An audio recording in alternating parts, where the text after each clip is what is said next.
할렐루야. 주님의 이름으로 여러분들을 축복합니다. 우리 함께 옆 사람에게 이렇게 인사하겠습니다. 2025년 수고하고 애쓰셨습니다.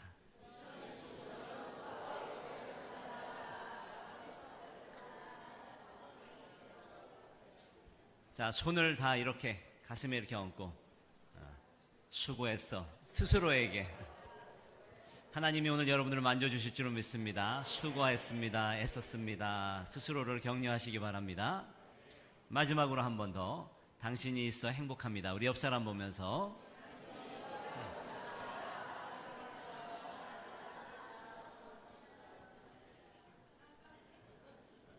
오늘은 떨리는 손끝으로 전하는 마지막 부탁이라는 그러한 제목으로 말씀을 전하려고 합니다. 2003년 2월 18일 날 대구에 지하철 화재가 일어났습니다. 지난주에 제가 그 영상을 이렇게 보면서 192명의 많은 사상자가 있었는데 그들이 보낸 마지막 문자 메시지라는 영상이었어요. 영상을 보면서 마음이 먹먹해졌습니다. 칠흑 같은 어둠 속 생의 마지막 순간에 그 사람들이 남긴 아주 짧은 그리고 단순한 메시지, 정리를 해보면 미안해 그리고 사랑해입니다. 여러분, 우리의 마지막 한마디가 무슨 마디가 될까요? 우리 예전에도 한번 나눴던 적이 있는데 사람이 죽으면서 마지막은 껄껄껄 하면서 죽는데요. 조금 더 용서하며 살 걸, 조금 더 사랑하며 살 걸, 조금 더 베풀며 살 걸. 그래서 성경을 보면 성경의 9가지 열매가 다 사람과의 관계 속에서 이루어지는 열매임을 보게 됩니다. 사랑, 희락, 화평, 오래 참음, 자비, 양성, 충성, 온유, 절제. 가만히 생각해 보니까 모두 사람과의 관계 속에서 맺는 열매라는 것을 알게 됐습니다. 마지막에 통장의 잔고는 얼마가 남았는지, 내가 세상에서 무엇을 이루었는지, 그리고 내가 무엇을 하며 살았는지, 자, 이 모든 것들은 다 중요하지 않았습니다. 가장 끝에 남은 것은 바로 사랑과 관계였더라.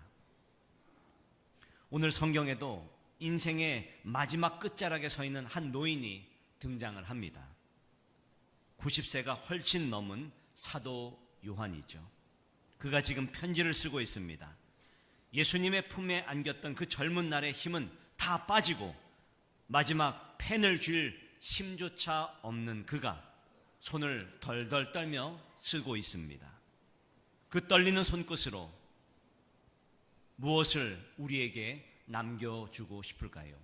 2025년 마지막, 오늘 그 사도 요한이 우리에게 꾹꾹 눌러 쓴 그 메시지, 사랑하는 자녀들아, 사랑하는 백성들아, 헛된 것에 속지 말아라. 진짜 생명이 여기 있음을 알아라. 여러분, 그 마지막 메시지가 주시는 그러한 귀한 은혜가 여러분의 삶 가운데 임하기를 주님의 이름으로 축원합니다. 마치 유언장도 같은 이 편지를 통해서 요한은 떨리면 손끝으로 전하려고 했던 그 마지막 부탁은 무엇일까? 초대교회가 세워지고 60년 정도의 시간이 흐른 상태입니다. 사도들은 다 죽었습니다. 이제 딱 한 명, 사도 요한만 살아남았습니다. 요한의 나이가 90세에서 100세 정도를 추정하고 있습니다. 우리가 성화를 보면은 요한을 금방 찾을 수 있어요. 성화에 보면은 예수님의 제자 중에 가장 어린 사람이 요한입니다. 그리고 어떤 성화에는 가장 노인의 모습으로 나옵니다. 딱 한 사람밖에 없어요.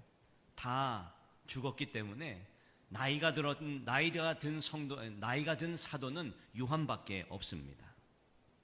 말씀의 배경은 신앙 1세대가 다 죽고 2세대가 들어섰습니다.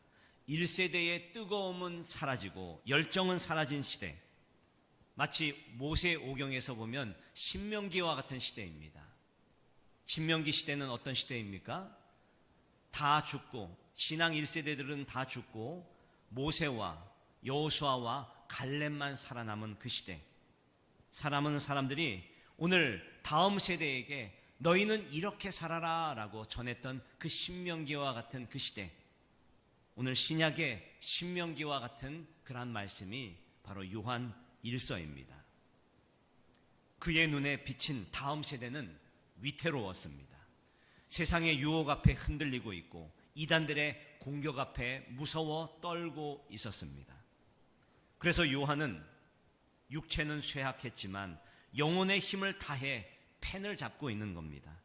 사랑하는 자녀들의 믿음이 다시 한번 반석 위에 굳게 서기를 바라는 마음으로 한 글자 한 글자 간절함을 담아 써내려가고 있습니다.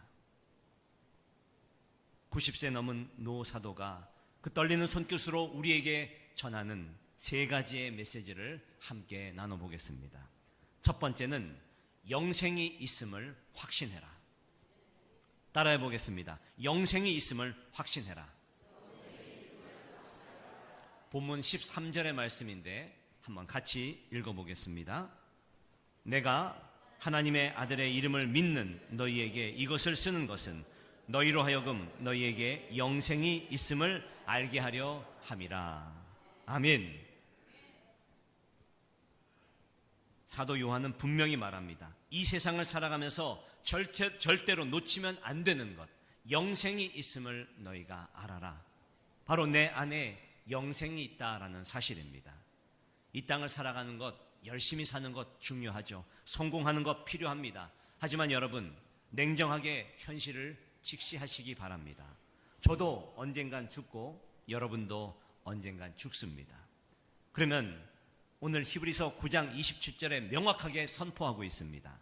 한 번 죽는 것은 사람에게 정한 것이요 그 후에는 심판이 있으리라. 아멘. 저도 여러분도 언젠가는 하나님의 심판대에 있음에 알아야 합니다.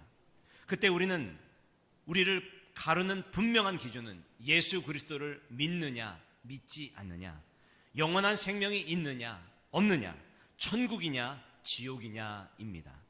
그렇다면 여러분, 도대체 영생이란 무엇일까요? 우리는 흔히 영생, eternal life, 영원한 생명, 그것을 시간 개념으로만 생각을 합니다. 죽지 않고 영원히 사는 것, 무한한 시간을 가지는 것. 그런데 여러분, 시간 개념도 피조물일 뿐입니다. 천국은 시간 개념이 아니에요. 무한대로 불사의 존재로 오래 사는 것이 천국이 아닙니다.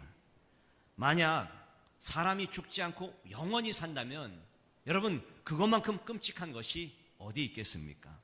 지금 이순신 장군이나 세종대왕이 같이 산다고 한번 생각해 보십시오.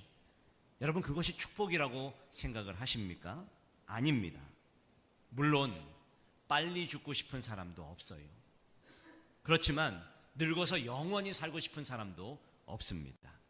우리가 나이가 들어감에 따라 몸이 약해지고 늙어가는 이유가 무엇이냐? 이것은 슬픈 일이 아니라 하나님의 사인입니다. 너는 이 땅에서 영원히 살 존재가 아니라는 사인. 여기는 나그네의 길이고 진짜 고향인 천국을 준비하라는 사인인 줄로 믿습니다. 그래서 이 늙음이 주는 영적인 교훈이 있어요. 우리의 진짜 영생은 무엇일까? 예수님께서 요한복음 17장 3절에 이 영생에 대해서 우리에게 분명하게 말씀해 주고 있습니다. 같이 한번 읽어보겠습니다. 영생은, 다시 한번 시작. 영생은 곧 유일하신 참 하나님과 그가 보내신 자 예수 그리스도를 아는 것이니라. 아멘. 영생은 하나님을 아는 것, 예수 그리스도를 아는 것입니다. 여기서 안다라는 것은 지식적으로 안다라는 의미가 아니라 체험하다, 관계를 가지다라는 그런 의미입니다. 그러므로 영생은 곧 관계입니다. 우리가 천국을 이루었다라고 하는 것, 천국에 갔다라는 거 하는 것은 무지무지한 친밀한 관계가 되었다. 하나님과 내가 아주 친밀한 관계가 되었다. 바로 이것이 바로 영생입니다. 성경은 천국을 설명할 때 자주 혼인잔치 또 결혼의 비유를 합니다. 이 땅에서 인간이 경험할 수 있는 가장 기쁘고 친밀한 관계가 무엇일까요? 바로 혼인잔치나 또 결혼잔치가 되겠죠. 여러분, 첫사랑을 기억하십니까?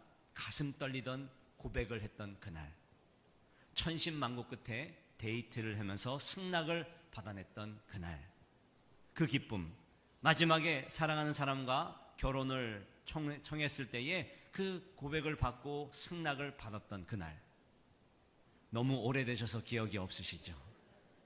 여러분, 생각해보면 그때 그 감격과 그 기쁨과 그 벅찬 설레임, 여러분, 이것이 천국과는 비교할 수 없지만 우리가 이 땅에서 맛볼 수 있는 천국의 기쁨입니다. 하나님과의 관계가 완전히 회복되고 매 순간마다 최고의 기쁨과 짜릿한 감격이 있는 곳, 그것이 바로 우리가 누릴 천국이고 영생입니다. 오늘 요한은 이 땅을 살아가는 우리에게 묻습니다. 당신 안에는 천국, 영생이 있습니까? 영생의 기쁨을 고백하고 있습니까? 하나님을 아는 그 영생의 확신이 있습니까? 라고 묻고 있습니다. 바라고 원하는 것은 이 영생의 확신이 흔들리지 않는 저와 여러분들의 삶이 되기를 주님의 이름으로 축원합니다. 두 번째는 오늘 요한이 묻고 있습니다. 기도의 응답의 확신을 가져라. 따라해 보겠습니다. 기도 응답의 확신을 가져라. 14절과 15절 말씀인데 같이 한번 읽어보겠습니다. 그를 향하여 우리가 가진 바 담대함이 이것이니 그의 뜻대로 무엇을 구하면 들으심이라. 아멘. 사랑하는 여러분, 우리의 뜻대로 구할 때, 하나님의 뜻대로 구할 때에 다 응답해 주시겠다라고 약속해 주셨습니다. 기도는 허공에 흐트러지는 그런 메아리가 아닙니다. 우리가 하나님의 뜻을 구하면 그 흘린 눈물은 결코 땅에 떨어지지 않을 것이다. 하나님의 때에 하나님의 방법으로 반드시 열매 맺게 될 것입니다. 혹시 여러분 중에 오랫동안 기도했는데 응답을 받지 못해 지친 분들이 계십니까? 기도의 거장 조지 뮬러의 이야기를 들려드리고 싶습니다. 5만 번 이상의 기도 응답을 받았던 조지 뮬러. 그런데 그에게도 평생 가슴 졸이며 매달린 기도의 제목이 하나 있었습니다. 어릴 때부터 친구 5명의 구원의 문제를 놓고 기도했어요. 뮬러는 그 친구들을 위해 무려 52년 동안 기도했습니다. 10년이 지나고 20년이 지나서 친구들이 하나 둘 돌아오기 시작했는데 3명의 친구들이 예수님을 믿고 구원을 받았습니다. 하지만 마지막 2 친구는 뮬러가 늙어 죽음을 앞둘 때까지 꿈쩍도 하지 않는 겁니다. 뮬러는 자신의 마지막을 직감하며 자신의 인생의 마지막 설교를 합니다. 그런데 우연히 그 친구 중에 한 명이 그 자리에 함께 참석을 하였고 마음을 열고 예수님을 영접하게 됩니다. 시간이 흘러 뮬러는 세상을 떠났습니다. 끝까지 한 친구는 구원받지 못하였습니다. 뮬러가 죽은 후에 그 친구는 뮬러의 사망 소식을 전해 듣게 됩니다. 그리고 그 친구가, 뮬러라는 친구가 자신을 위하여 52년 동안 기도했다는 소식을 듣게 돼요.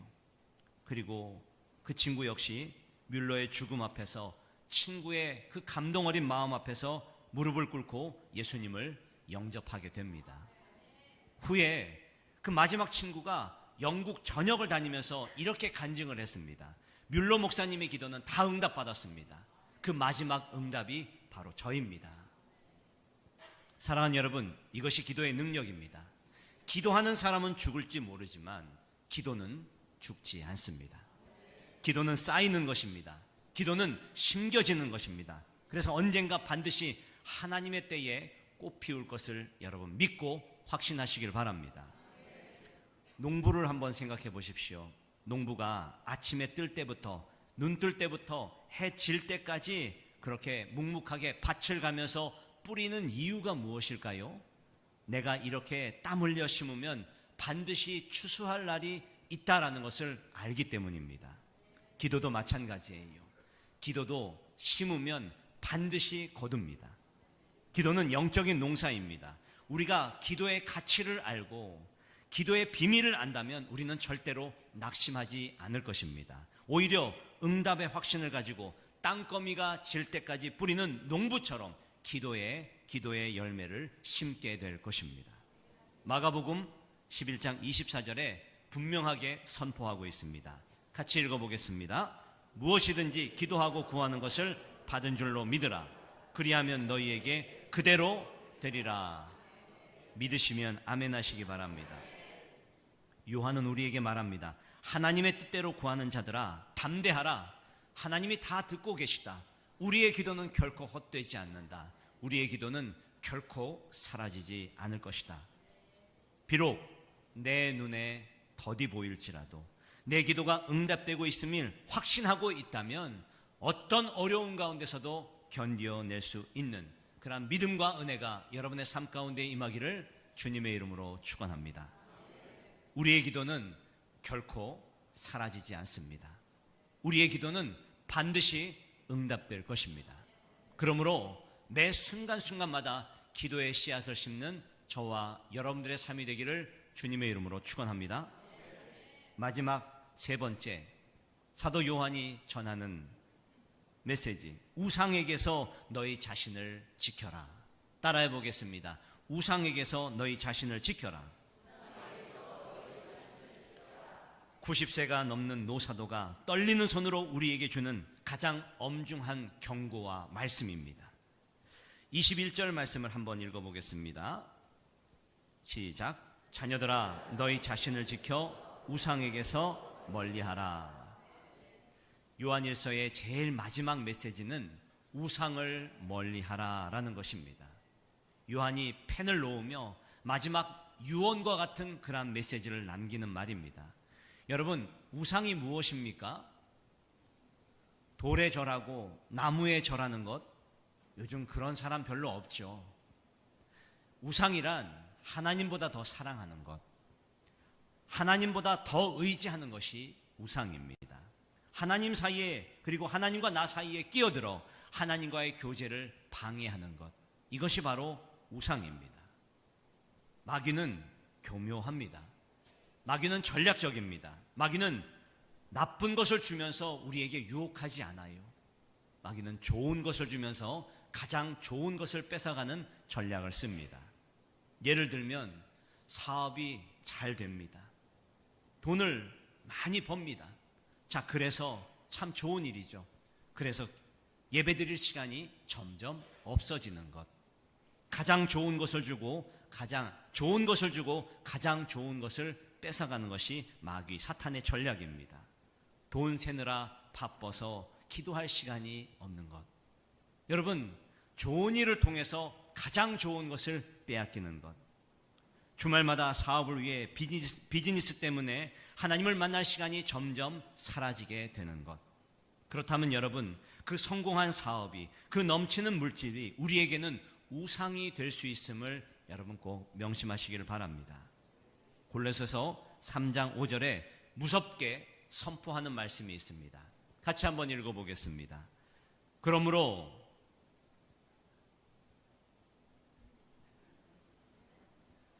시작. 그러므로 땅에 있는 지체를 죽이라. 곧 음란과 부정과 사욕과 악한 정욕과 탐심이니 탐심은 우상 숭배니라. 아멘. 자, 마지막 말씀을 잘 읽으십시오. 탐심은 우상 숭배니라. 어떤 친구가 물었습니다. 목사님, 식탐은 죄입니까? 죄입니다. 탐심은 우상 숭배입니다. 욕심이 곧 우상 숭배라는 거예요. 더 가지려고 하는 것, 더 하는 그 마음이 우상 숭배입니다. 여러분, 그러나 이 탐심이 진짜 무서운 이유는 우리를 사명의 자리에서 떠나게 하는 것이 바로 이 탐심 때문입니다. 저는 여러분께 이 우상 숭배를 이렇게 정의하고 싶습니다. 사명을 잃어버리는 것이 우상 숭배다. 따라해 보겠습니다. 사명을 잃어버리는 것이 곧 우상 숭배다. 주님께서 우리를 이 땅에 먼저 부르신 목적이 있습니다. 내 욕심과 안락함에 눈이 멀어 사명을 잃어버리고 사는 것, 이것이 바로 우상 숭배임을 알아라. 얼마 전 한강에 불꽃 축제를 했는데 100만 명이 모였다라고 해요. 여러분, 그 100만 명을 위해서 수천 명의 안전요원이 배치되었습니다. 안전요원의 사명이 무엇일까요? 안전요원은 밤하늘의 불꽃을 보면 안 됩니다. 불꽃을 구경하라고 그 자리에 세운 것이 아니라 오늘 그곳에 온 사람들이 다치지 않도록 오늘 그들을 보호하고 안전하게 지키는 것이 안전요원의 사명입니다. 그런데 안전요원이 자기도 즐겁겠다고 하늘을 쳐다보고 불꽃 구경을 하고 있다면 그는 이미 안전요원이 아닐 것입니다. 그는 사명을 버린 것입니다. 그리스도인이 누구입니까? 교회가 어떤 곳입니까? 우리는 관광하러, 유람 떠나러 이곳에 온 것이 아닙니다. 우리는 물에 빠진 사람을 한 명이라도 더 살려내기 위한 구조대원임을 여러분 잊지 마시기를 바랍니다. 그런데 구조대원이 구조는 안 하고 선상 파티를 즐기고 맛있는 거 먹는 데만 정신이 팔려 있다면 이것이 바로 탐심이고 우상숭배가 되는 것 아니겠습니까? 우리가 제사상에 절 안 하고 점집 안 간다고 안심하지 마십시오. 내 안에 구조대원의 사명이 식었다면 이미 우리는 세상이라는 우상에 취해 있다라는 것을 여러분 꼭 기억하시길 바랍니다. 그렇다면 이 우상 숭배를 이길 수 있는 방법이 무엇일까? 방법은 간단합니다. 그것을 상대화시키는 거예요. 절대화란 무엇입니까? 그것 없으면 안 돼라는 것이 절대화입니다. 절대화되는 것이 우상 숭배예요. 돈 없으면 안 돼. 명예 없으면 안 돼. 나는 이것 없으면 안 돼. 자, 이것이 바로 절대화이고 우상 숭배입니다. 반대로 상대화는 돈이 있으면 좋지. 그러나 없어도 괜찮다. 할렐루야. 건강이 있으면 좋지. 그러나 없어도 괜찮다. 그래서 찬양할 때에 돈 없어도 괜찮습니다. 주님과 함께라면, 건강하지 않아도 괜찮습니다. 주님과 함께라면, 그런 찬양이 있습니다. 이것을 사도 바울은 빌립보서 4장 12절에 이렇게 고백을 하고 있는 겁니다. 같이 읽어보겠습니다. 나는 비천에 처할 줄도 알고 풍부에 처할 줄도 알아 일체의 비결을 배웠노라. 가난할 때도 괜찮습니다. 부유할 때도 나는 괜찮습니다. 1절에 비결을 배웠습니다 라고 고백할 수 있는 겁니다. 주님과 함께라면 가난해도 좋아, 병들어도 좋다라는 그러한 고백이 오늘 저와 여러분들의 고백이 되기를 주님의 이름으로 축원합니다. 우리의 삶에 한번 조금 더 적용을 해보겠습니다. 11조가 무엇입니까? 물질을 상대화하는 훈련이에요. 세상 사람들은 10개 있어도 부족하다고 말하는데 나는 9개로 너보다 더 잘 살 수 있어 라고 말하는 것이 바로 11조의 정신입니다. 그 믿음의 선포입니다. 주일 성수가 무엇입니까? 시간을 상대화시키는 거예요. 너는 7일도 모자라지만 나는 6일 그리고 하루를 하나님께 드림으로 더 너보다 잘 살 수 있다라고 고백하는 것. 이것이 시간을 우상으로 섬기지 않는 비결입니다. 사랑하는 성도 여러분, 사도 요한은 떨리는 목소리로 우리에게 호소합니다. 자녀들아, 제발 세상의 좋은 것에 속아 가장 소중한 것을 잃지 말아라. 2025년을 마무리하면서 내 안에 사명의 불꽃이 아직도 여전히 타오르고 있습니까? 그것을 점검해보는 저와 여러분들의 삶이 되기를 간절히 소망합니다. 사명의 자리, 구조대원의 자리를 지키는 저와 여러분이 되시기를 주님의 이름으로 축원합니다. 말씀을 맺겠습니다. 2025년 마지막 주일, 90세에 넘은 요한이 그 떨리는 손끝으로 선명하게 부탁하고 있는 메시지, 그 인생의 황혼에서 마지막으로 우리에게 3가지를 부탁하고 있습니다. 첫 번째는 영생의 확신을 가지고 살아라. 시간 개념이 아니라 관계입니다. 하나님과의 관계를 점검해라. 두 번째는 기도의 응답에 확신을 가져라. 조지 뮬러의 기도처럼, 농부가 뿌렸던 그 씨앗의 그 마음처럼 반드시 하나님의 때에 열매 맺음을 여러분 기억하시길 바랍니다. 우리의 기도는 결코 사라지지 않습니다. 사명의 자리를 지켜라. 우상을 이겨내라. 세상에서 화려한 불꽃놀이에 취해 본분을 잊어버리지 말고 구경꾼으로 살아가지 말고 구조대원의 사명을 분명히 해라. 사랑하는 성도 여러분, 결국 우리 인생의 끝에 남는 것은 돈도 명예도 권력도 아닙니다. 오직 하나님과 사랑했던 그 기억들, 사람과 살아나면서 살았던 그 흔적들만이 남게 될 것입니다. 2025년을 보내면서 사도 요한이 간절하게 부탁했던 그 부탁이 오늘 저에게도 여러분에게도 가슴 깊이 남아 한 주간을 승리하며 살아가는 저와 여러분들의 삶이 되기를 주님의 이름으로 축원합니다.